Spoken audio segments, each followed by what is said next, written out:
I actually think the U.S. economy is very strong, and I wouldn't put much stock in 1 month's jobs number. There's, lots of other evidence on jobs and wages and NFIB and ISM reports.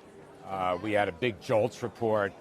So I think we're in very good shape, and I think we're still going to maintain a 3% growth pace this year. On the China point, the president has said a couple times in recent days that he certainly hopes to meet with President Xi at the G20 meeting in Japan. I'll be there, looking forward to it, and see if we can make further progress. But, that phrase, it has to be a great deal for the U.S. Look, we were about 90% home on what we thought was a very promising potential deal. This was now almost a month ago when the Chinese shocked everybody and started pulling back and reneging, and before you know it, we didn't have a deal anymore. Yeah. So I'm hoping, and I think that's what President Trump is suggesting, that in Japan at the G20, when he and President Xi meet, we can pick up where we left off on achieving a really good deal, go back to that 90% or whatever you want to say, and build on that for the final strokes. But if failing that, President Trump's not going to accept it, nor should he, in my view. Sure, and he and the administration has made abundantly clear that would be the case, Larry. But what impact would that have on that 3% forecast that you just laid out? A lot of economists out there and people on Wall Street, they make all sorts of forecasts for the end of the year, and all of those forecasts have an asterisk. If there is a trade deal reached with China, what sort of asterisk is on that forecast of yours?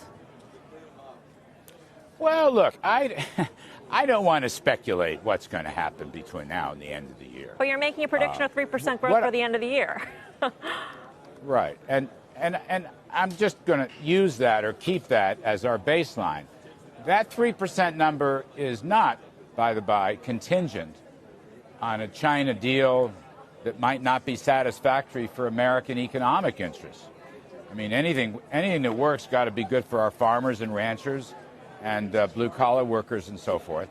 But look, we're, in our view, and you've heard me say this before, what has changed is lower tax rates, particularly the business tax cuts, massive across-the-board deregulation, opening up the energy sector, and various trade reforms. I mean, look, let me give you something that I think is more important than China vis-a-vis the economy. And that's USMCA. We have passed a very good deal with our friends in Canada and Mexico, and their governments have signed off on it. Our administration has signed off on it.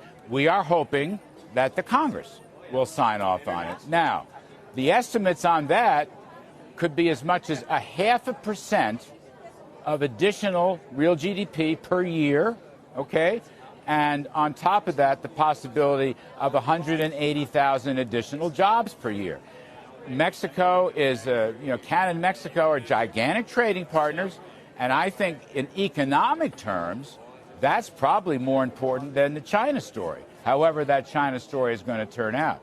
So my sense is we could add 0.5 point if we get USMCA, but there's no reason for us to give up our baseline of 3% because we're not changing our tax and regulatory policies.